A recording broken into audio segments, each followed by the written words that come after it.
Hello, back again on the Top Recap channel. This time I will tell a movies entitled Weekend in Taipei. Let's get straight into the storyline. The story begins by showing the city of Taipei. Here, a conglomerate named Kwang is seen being surrounded by citizens and journalists. It turns out that Kwang has just undergone a trial for various charges directed at him, such as illegal fishing cases, tax fraud, and various other cases. Kwang then apologized for the uproar. However, he insisted that he was completely innocent and would prove that all the allegations were untrue. While in the car, he immediately contacted his wife, but his call was not picked up. The scene then moves to a woman named Joey, who is visiting a luxury car dealership. After looking around, Joey is interested in the latest red Ferrari. A salesperson with her explains that the car is equipped with the latest V8 gears and a twin-turbo engine with the equivalent of 700 horsepower. Hearing this explanation, Joey asks to test drive the car.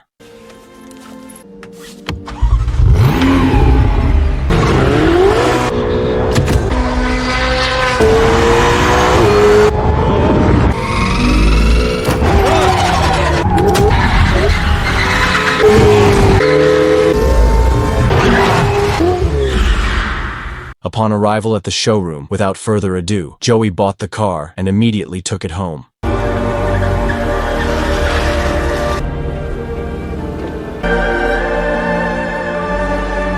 "20 minutes later, Joey arrived home and met her husband, who turned out to be Kwang. Kwang asks where Joey has been and why she hasn't picked up the phone. Joey replies that her phone is on silent mode and that she just bought a Ferrari. Kwang is upset and asks why Joey always spends money to buy whatever she wants. Joey explains that the Ferrari was a birthday gift for Kwang.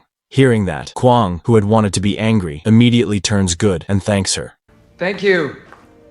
After that, Joey met her son Raymond. She saw Raymond packing and asked where he was going. Raymond replied that he was going to Paris because he was fed up with his father's behavior. According to Raymond, Kwang has gone too far because he is again involved in illegal fishing cases that damage marine life. Apparently, Raymond is a marine animal lover. In addition, Raymond and Kwang's relationship has not gotten along for a long time. Joey tries to calm Raymond down by suggesting that he focus on his school and not interfere with Kwang's business. It is also revealed that Raymond is Kwang's stepson, although Raymond himself already knows this fact.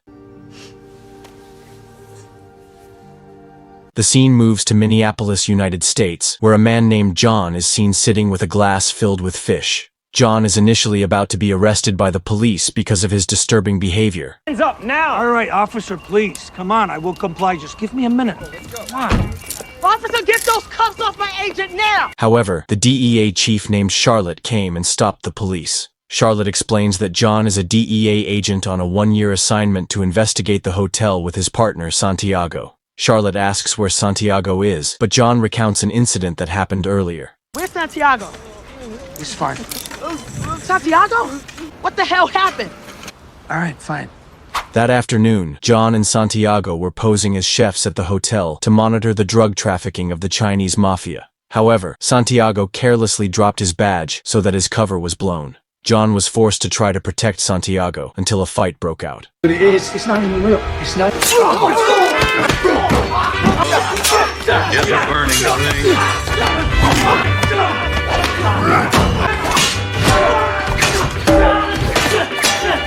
Burning ring of fire. I went down. In that incident, John managed to capture a mobster who was willing to reveal the identity of their boss. Unfortunately, someone suddenly appeared and killed the mobster before running away.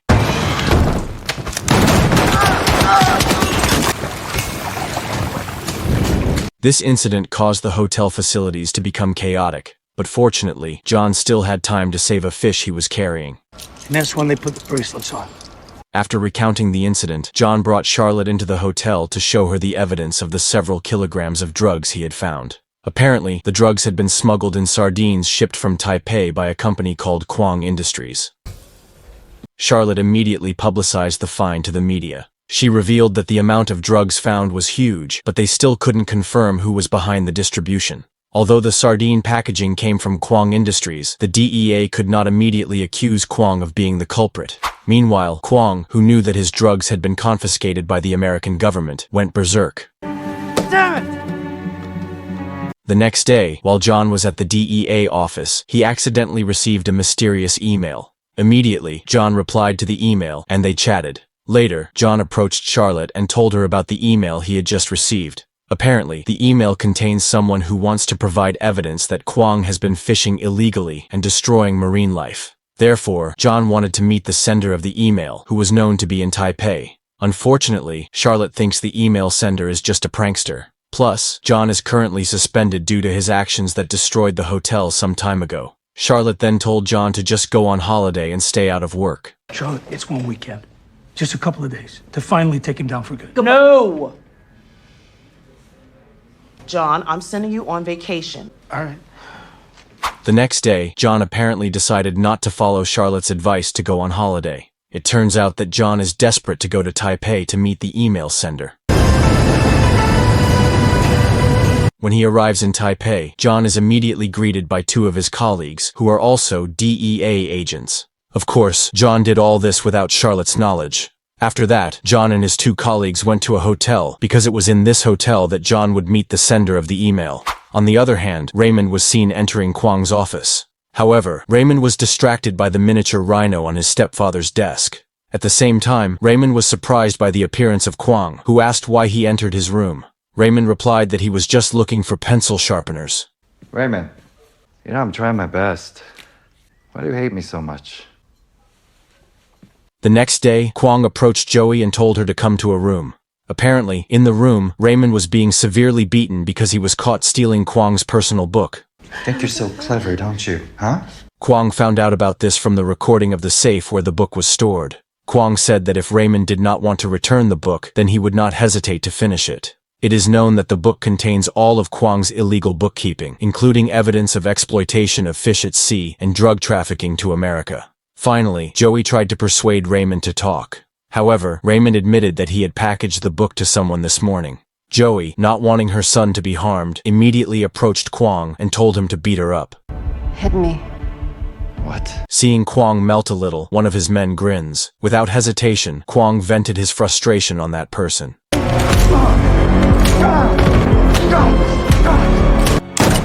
After that, Kwong again threatened Raymond to tell him where the book was now. If not, he will finish Raymond, including his mother. Seeing his mother about to be tortured, Raymond finally confessed that he had packed the book to a hotel called Marriott with room number 2018. Immediately, Kwong ordered his right-hand man and some of his men to go to the hotel. At the same time, John received Kwong's book. This means that Raymond has been sending emails to John. John immediately checked the book, which turned out to contain all the evidence of Kwong's illegal business. Back to Raymond, whose two legs were almost cut off by Kwong as punishment. Luckily, at the same time, Joey was able to rebel and managed to knock out Kwong's men. Here, Joey asks Kwong not to do anything to her son. Suddenly, Raymond managed to untie his hands and beat Kwong until he passed out. After that, Joey invited Raymond to go to the Marriott Hotel where John was staying.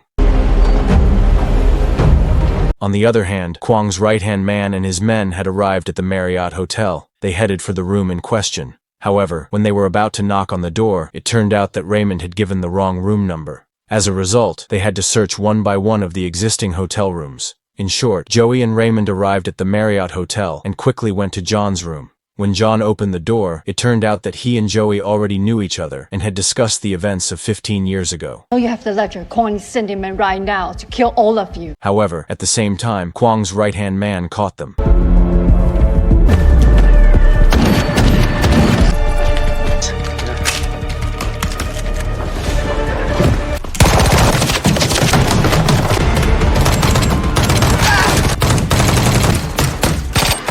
On one occasion, one of John's colleagues even wanted to give up, hoping that he could be released. But because those in front of him were brutal people, of course, John's colleagues were immediately killed. After that, some of them went inside and confronted John's second partner.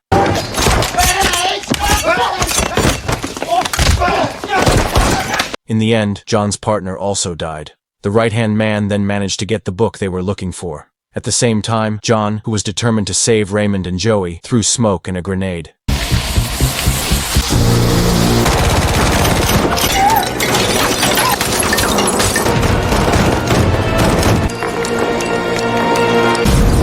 Then, John took Raymond and Joey away through an emergency exit.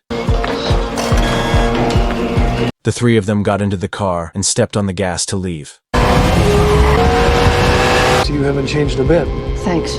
On the way, Joey tells them that Raymond is actually John's biological son, which surprises Raymond and John. What really happened in the past will be told later. Not long after, the corrupt cops working for Kwong catch up with them, and there is some speeding. Shut up and let me drive. At one point, Joey, who had already escaped far enough, simply gave her Ferrari to a delivery man.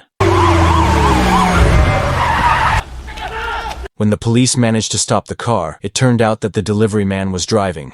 Meanwhile, John, Joey, and Raymond had boarded a train to leave town. When they arrived outside the city, the three of them stole a car in one of the parking lots and went to a very remote fishing village.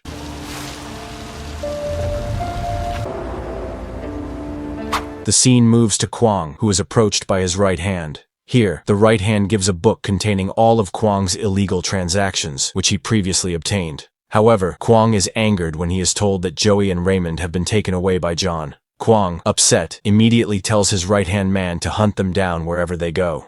The next day, John, Joey, and Raymond arrived at the fishing village. Joey invited them to hide in her grandmother's house, and Raymond just found out that he still has family from his mother. My grandmother, your great-grandmother. While they were having dinner together, Raymond begged Joey to tell him how it all started. Joey, who felt Raymond had a right to know, finally agreed to tell him. When your mom was young. When she was a girl, Joey lived with her grandmother in a fishing village because her parents had died a long time ago. The villagers all worked as fishermen, while Joey preferred to be a car mechanic. Which was fun. One day, the villagers accidentally found several kilos of drugs caught in their fishing nets. The grandmother knew that the drugs must belong to a gangster group. The clever grandmother forbade the villagers to give the drugs to the police or hand them over to the gangsters. If they did, the gangsters would still slaughter them. One day, the gangsters suddenly came to the fishing village because one of the residents reported to them. The grandmother, who was afraid that Joey would become a victim, quickly told Joey to run away by car. However, the gangster group immediately chased, so there was a chase.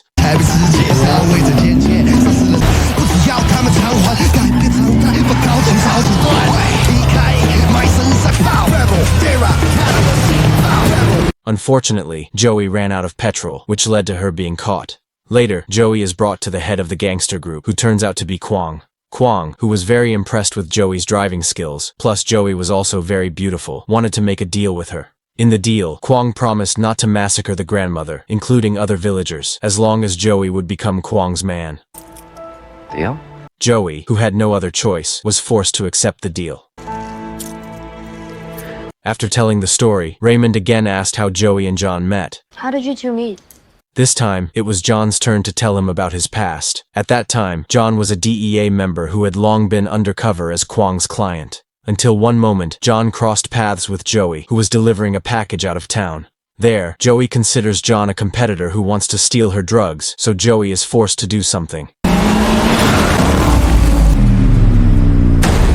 After destroying John's car, Joey, who couldn't bear it, immediately returned to save him.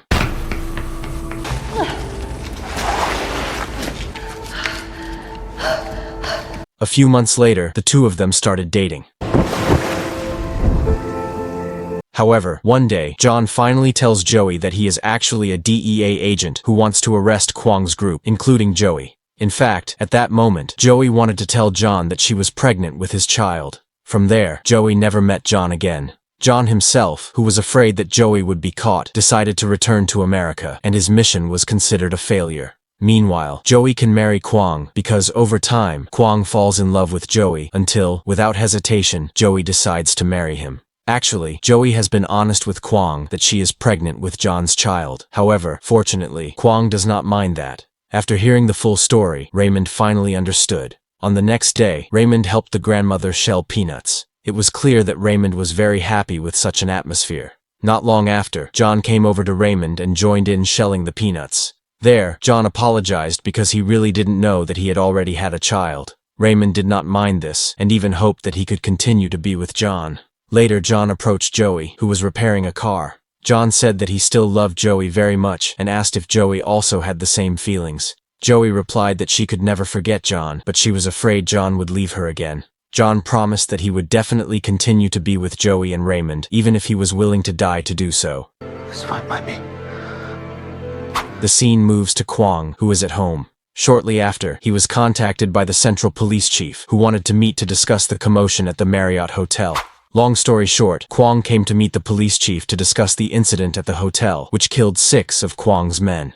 There, Kwong argued that he did not know anything about it because, on the day of the incident, his men happened to be taking a break. Initially, the police chief continued to question Kwong, but luckily, Kwong was defended by the Prime Minister, who was his henchman. With his ingenuity, Kwong managed to turn the situation around and urged the police chief to immediately arrest John, who had kidnapped Kwong's son and wife. John Lawler conceived a child with my wife. Please look into it. When Kwong is about to return home, he suddenly remembers that Joey and Raymond might be hiding at the grandmother's house in the fishing village. Therefore, Kwong asked his right-hand man to send men to check there. On the other hand, John, Joey, and Raymond are discussing how to stop Kwong, considering that he will definitely continue to hunt them down anywhere and anytime. Joey then tells them that apart from recording his illegal transactions in a book, Kwong also has a flash disk containing all the evidence of his crimes in full. The flash disk is kept inside a miniature rhino horn. Raymond suddenly remembered that the miniature was in Kwong's office. Raymond offered to infiltrate and take the flash disk, but John and Joey forbade him. Hey. The next day, 2 of Kwong's men arrive at the fishing village. When one of the bald-headed men is monitoring, John suddenly finishes him off. Meanwhile, one of the other men apparently sees Joey. He immediately intends to give the news to Kwong. However, when he is about to call Kwong, John is already beside him, pointing a gun. In the end, Kwong's men, who were afraid of being killed, were forced to lie and say that Joey was not in the fishing village. After that, John entered the house and invited Joey to leave immediately because their hiding place was now unsafe. However, when they are about to look for Raymond, one of the residents informs them that Raymond has borrowed his motorbike since morning. Joey and John soon realize that Raymond must have gone to get the flash disk at Kwong's house. At that moment, John and Joey rush to pick up Raymond with the car belonging to Kwong's men. At the same time, it was true that Raymond secretly entered Kwong's office, but unfortunately, he was caught by his stepfather. After that, Kwong dialed the number of his men earlier, but it was John who picked up. In the conversation, Kwong said that if Raymond wanted to survive, then John and Joey had to surrender. Kwong also asked them to meet at a market. Ximending District, American Alley. Long story short, they met at the market in question. Don't talk to me about some deal. Kwong then invited Joey to come with him, while John would be finished off by some of Kwong's men. When Kwong and Joey got into the car, and John was about to be shot, John suddenly fought back and finished them off. After that, John tried to chase Kwong through a shortcut until he finally managed to shoot Kwong's right hand, who was the driver. Kwong quickly took over the wheel, while John had to keep running, trying to stop Kwong. Arriving at a crossroads, John finally managed to stop Kwong. However, Kwong managed to escape.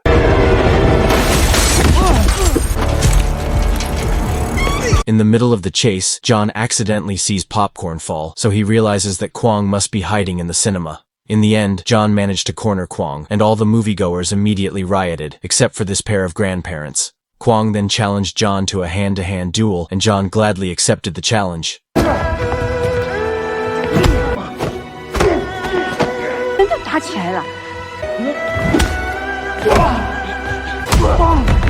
The fight lasted quite a long time, but in the end, John managed to win the fight.